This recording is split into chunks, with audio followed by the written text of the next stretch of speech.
and the United States have begun a second round of indirect talks on Tehran's nuclear program in Geneva. Ahead of the talks, Iranian officials reportedly told the media that Tehran is in Geneva with genuine and constructive proposals. The officials have added that Iran's approach to talks is positive and serious, but that Tehran has no preconceptions about the outcome of the talks. Officials also stated that the key to sustaining effective talks is U.S. seriousness on lifting sanctions and avoiding unrealistic demands. According to reports, U.S. envoys Steve Witkoff and Jared Kushner will take part in the negotiations, which are being mediated by Oman alongside Iranian Foreign Minister Abbas Araghchi. Now we welcome Mr. Sol Sadka. He's a political commentator, joins us live from Tel Aviv. Thank you very much, Mr. Sol, for joining us again. Good to see you. Now, looking at this, as Iran says, U.S.'s demands were unrealistic and becoming closer to realistic. Still, to me, it seems like Iranian proposal or demands are unrealistic. What's your take? Well, I agree with you. I see no prospect of any kind of deal coming out of this, although who knows. But the problem for Iran and the Americans is that as time continues, they both draw further and further across the red lines. As the Americans continue to build up their assets in the region, the opportunity cost for them of not using them or using them at some future date at some point increase. While for the Iranians, as they see that building up, the pressure on them mounts, and the divisions within their own regime will continue to grow. And for them to be able to make a deal is no good for some people in the Iranian regime to be in favor. An overwhelming majority of the people within that regime have to. Otherwise, the divisions that will result from the deal will outweigh the benefits to them, in theory, of that deal happening. However, without a deal, the people, the hardliners in the regime, might not realize how bad things are for them, simply because they might not have access to all the information. Right. Thank you for highlighting that, Mr. Sadka. Please stay with us as we come back to you for our next discussion. Now, staying in the region, the United Arab Emirates, Saudi Arabia, and several other Muslim-majority countries have strongly condemned Israel's decision to advance land registration in the occupied West Bank. They say the move undermines international law and threatens the two-state solution. Official statements warn that such actions could escalate regional tensions and destabilize peace efforts. The countries have called on the international community to intervene and press for an immediate reversal. Diplomats say the decision risks entrenching the occupation and further eroding trust at a time when the region is already grappling with heightened instability and ongoing conflicts. Now we welcome back Mr. Sol Sadka. He's a political commentator from Tel Aviv. Thank you very much, Mr. Sadka, for staying with us. Now, looking at this, why has Israel decided to move on with this decision of land registration in the occupied West Bank now? Don't you think this timing is very, well, it has always been sensitive, but right now it's extremely sensitive? I think the consensus within Israel over the past couple of years, since the Israelis found out what the results of unilateral deals with the local Arab population led to in 2023, the appetite for further compromise has waned, and the Israeli consensus at this point is very much in favor of some point of future annexation of the West Bank in total, or at least the vast majority of it. So within Israel, this move will be very popular. It corrects something that is quite bizarre, that enabled Jordanian occupation laws that prevented the sale of land to Jews to continue under a Jewish majority administration for nearly 6 decades. So the end of that administration style, the end of that law, is something that will have absolute solid consensus of the majority of the Israeli population. And once you have that kind of consensus, you cannot blame a government who is, after all, in an election year of putting into effect that new regulation. So how do you think, how will this further erode the relationship with people in Palestine and people in Israel?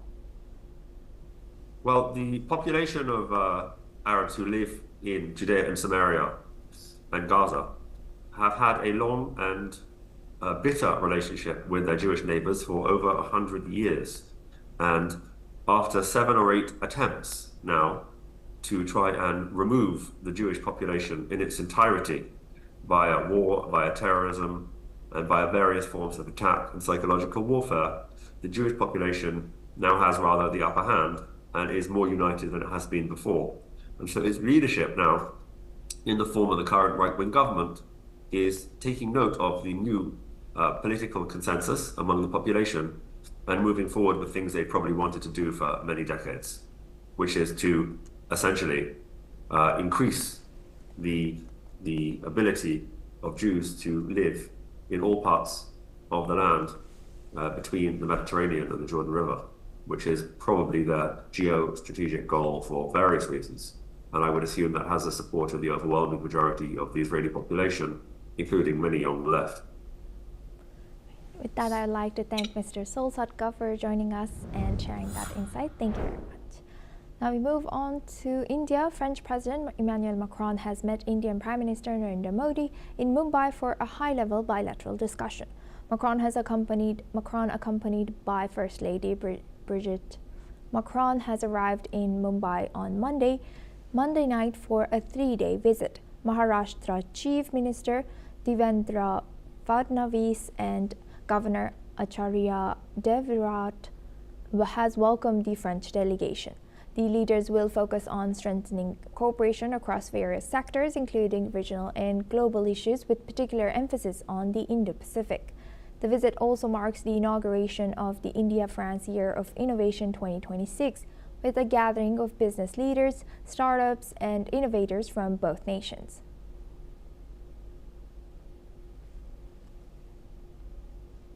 French President Emmanuel Macron has met with Indian Prime Minister Narendra Modi in Mumbai for a high-level bilateral discussion. Macron, accompanied by First Lady Brigitte Macron, has arrived in Mumbai on Monday night for a 3-day visit.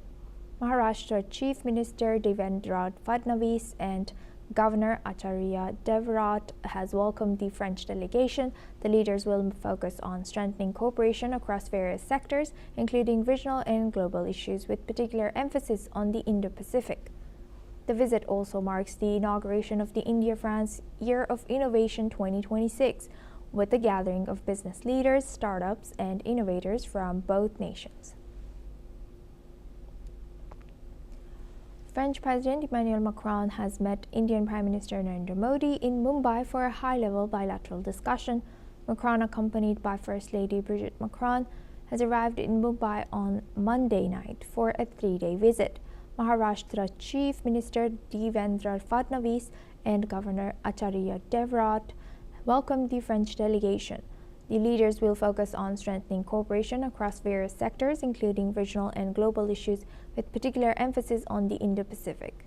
The visit also marks the inauguration of the India-France Year of Innovation 2026, with a gathering of business leaders, startups, and innovators from both nations.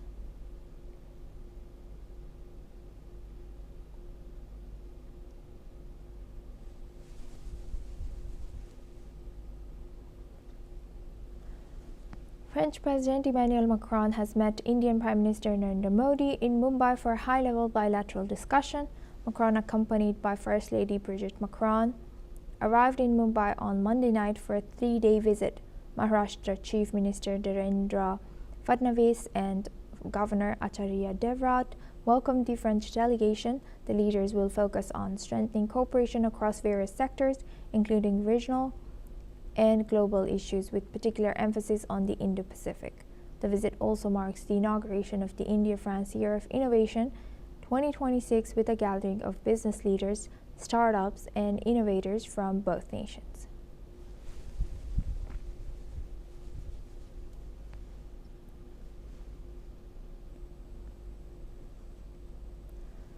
French President Emmanuel Macron has met Indian Prime Minister Narendra Modi in Mumbai for a high-level bilateral discussion.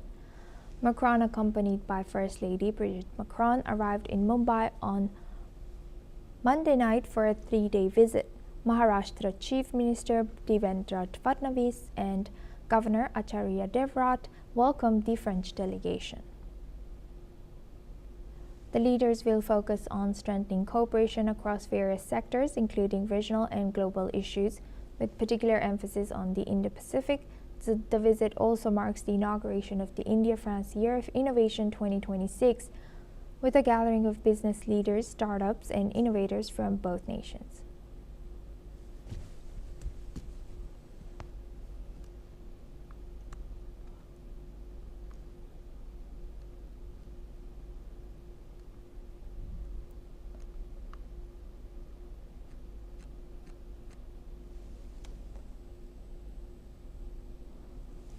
The bilateral talks will be centered on trade expansion, defense pacts like Rafale marine procurement, and clean energy projects. Both leaders aim to elevate partnerships in the Indo-Pacific, with Macron visiting Mumbai's industrial sites to highlight French tech investments.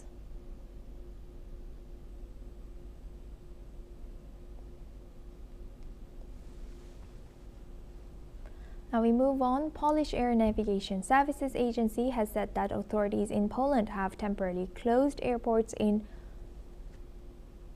Warsaw and Lublin due to military aviation operations.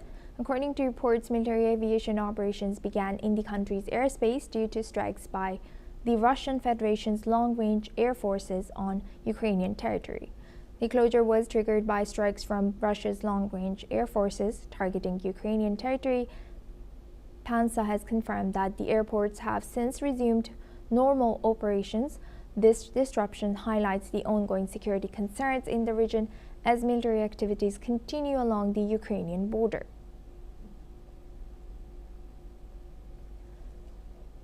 Now we move on to Spain. At least 5 young people have passed away in a fire in northeastern Spain that erupted in a storage room of a residential building in Manlleu, Catalonia. The fire began late Monday night in a 5-story building, with residents alerting authorities after smoke filled the air. 4 others were injured in this blaze. The victims, who were all under 18, did not live in the building. Reports say they were using the storage room, which may have been converted into a living space, to meet.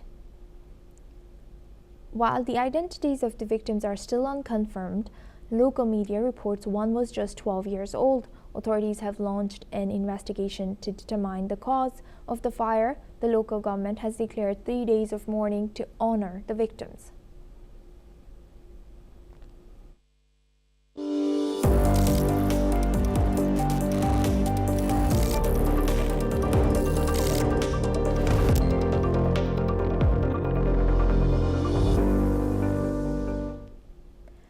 India is hosting the highly anticipated AI Impact Summit at Bharat Mandapam in New Delhi.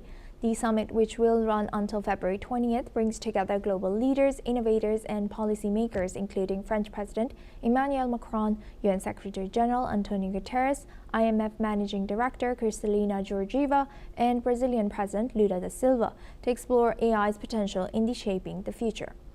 The summit's theme reflects India's commitment to using AI for the greater good, striving for welfare and happiness for all. Our correspondent, Thomas Porteous, who is on the ground covering the summit from Bharat Mandapam in New Delhi, has spoken to some attendees of the summit. Let's cut across. Hello, I'm Thomas Porteous. You're joining us here from the India AI Impact Summit 2026, where we are going round seeing what businesses' artificial intelligence is improving around India. We're now joined by Rahul Sheth. He is a spokesperson for Business Next, and he's going to tell us a little bit about how his business is helping the vast majority of India. This, of course, is the first AI summit in the global south. We want to know how artificial intelligence is going to benefit the majority of not just Indians, but worldwide, and it's not just used by the corporate minority. What more can you tell us, Rahul? Yeah, so thank you for having me here. And so we provide lending solutions for large banks in India, and we have launched these AI models, which you can see here. Now, what it does is the salesperson of a bank can go in tier 2 or tier 3 cities. It can go to a small kirana shop. It can just take a video and photographs of the shop and upload it in our AI app. Now what happens is that currently this shop owner, small shop owner, has a lot of difficulty in getting credit through formal channels. So what the AI will do is it will analyze the current inventory, what is lying in the shop or in the racks through vision language models, and it will also analyze the UPI transactions of the shop, and it will instantly offer a credit facility to the shop owner. This is in real time. So if the shop owner agrees, he can just upload his KYC document, which is again processed through AI, and he can easily get a credit, almost instantly via formal channel.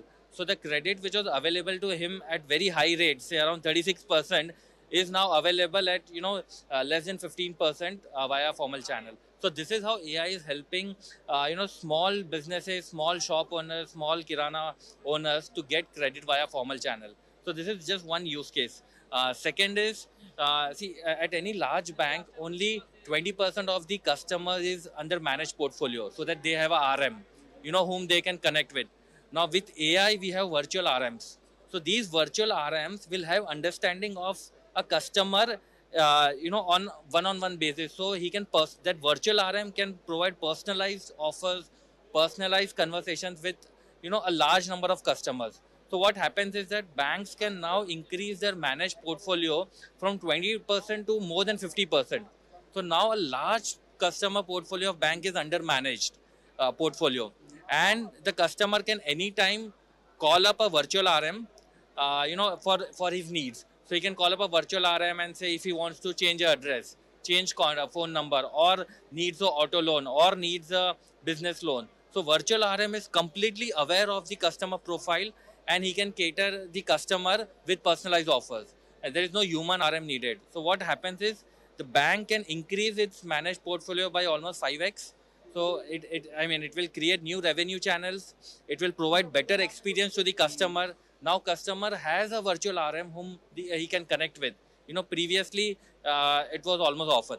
So this is how our Business Next AI solutions are helping banks to in financial inclusions, to provide financial services to a larger number of population in tier 2, tier 3, even tier 4 cities now. Indeed, and sounds amazing. But when it comes to safety concerns, bank information, those ethical guardrails that, of course, are a huge part of concerns here in the AI sector. How have you addressed that? Absolutely. So, regulator has been, proactive in ensuring that, the data is safe. The models are, models are accountable of what they are suggesting. So at Business Next, we have a completely sovereign AI and sovereign data. So what we do is that we host on data centers which are in India. The entire AI models are developed here in India in our labs in Noida.